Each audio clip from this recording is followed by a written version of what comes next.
C'est une lettre qui n'aurait jamais dû franchir les murs du cabinet de Laurent Gbagbo. Et pourtant, depuis quelques jours, la correspondance d'Awa Don Melo, ancien ministre et figure emblématique du camp Gbagbo, circule sur les réseaux sociaux comme une traînée de poudre. Dans ce courrier daté du 29 juin 2025, il propose une stratégie alternative au cas où le président du PPACI ne pourrait pas être candidat à la présidentielle d'octobre.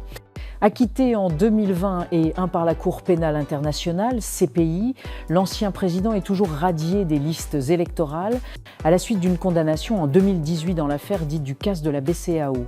Seule une amnistie permettrait son retour effectif dans le jeu électoral. Dans sa lettre, Don Melo ne remet pas en cause la candidature de Gbagbo. Au contraire, il salue son leadership et sa légitimité historique. Mais il propose, en cas de blocage juridique, d'autoriser 2 ou 3 cadres du parti à déposer également leur candidature. L'idée, éviter à tout prix que le PPACI se retrouve une nouvelle fois hors course comme en 2020. Pour l'ancien ministre de l'Équipement et de l'Assainissement, cette option ne serait pas une trahison, mais une précaution. Ces candidatures ne sont pas de substitution à la tienne. Elles deviennent caduques si ta candidature est validée, insiste-t-il. Peut imaginer alors que cette lettre, signée du représentant des BRICS pour l'Afrique centrale et occidentale, deviendrait quelques jours plus tard le centre d'une agitation politique et médiatique. Le 13 juillet, le parti réagit officiellement. Un communiqué signé de Sébastien Dano-Djedje, président exécutif du PPACI, dénonce une publication orchestrée attribuée à des médias proches du pouvoir. Il affirme que la lettre n'a jamais été enregistrée et surtout que le parti ne prévoit aucune alternative. Aucun plan B n'est à l'ordre du jour. La seule et unique candidature retenue est celle du président Laurent Gbagbo, martèle le texte, qui dénonce une tentative de diversion orchestrée, selon lui, pour masquer l'absence de candidat déclaré au RHDP. Mais derrière la ligne officielle, les faits racontent une autre histoire. Selon les informations exclusives recueillies, la scène a bien eu lieu. Le 2 juillet, Awa Don Melo a été reçu par le président Gbagbo à son cabinet à Abidjan. Ce jour-là, c'est d'abord Nadi Bamba, l'épouse de l'ancien chef de l'État, qui l'écoute pendant plus d'1 heure. Puis, Gbagbo lui-même descend pour entendre l'ancien ministre. Il lui demande de revenir le lendemain. Mais à son retour, Awa Don Melo n'a plus eu accès au président du parti. Il est redirigé vers 3 piliers du parti, Sébastien Dano-Djedje, Justin Koné-Katinan et Gervais Tcheidé. Une rencontre tendue s'ensuit. Ils lui ont fait comprendre que cette proposition est inacceptable. Mais il n'a pas reculé, confie une source bien informée.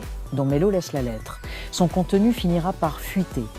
Ce que la lettre de Don Melo a mis en lumière, c'est une inquiétude croissante parmi les cadres du parti sur l'absence de Laurent Gbagbo des listes électorales officielles. Et il n'est pas seul à poser le problème.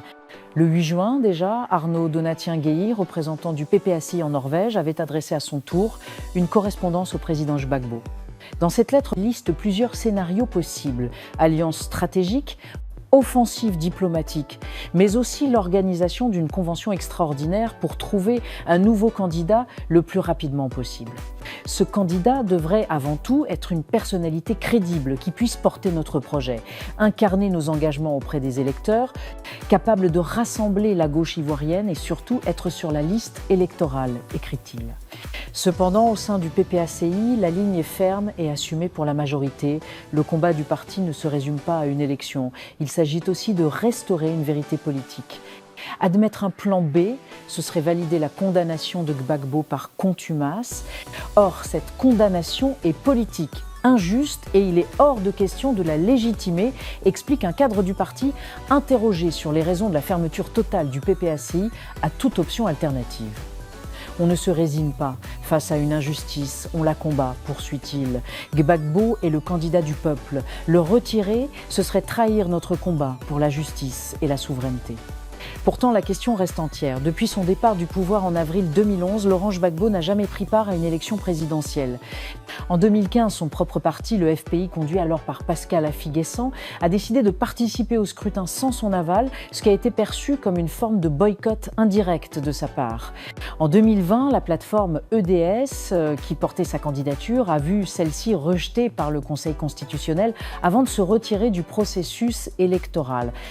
Résultat, le RHDP a remporté un 3e mandat sans véritable opposition. Cette fois-ci, les militants veulent se battre, mais comment le faire sans candidat validé ?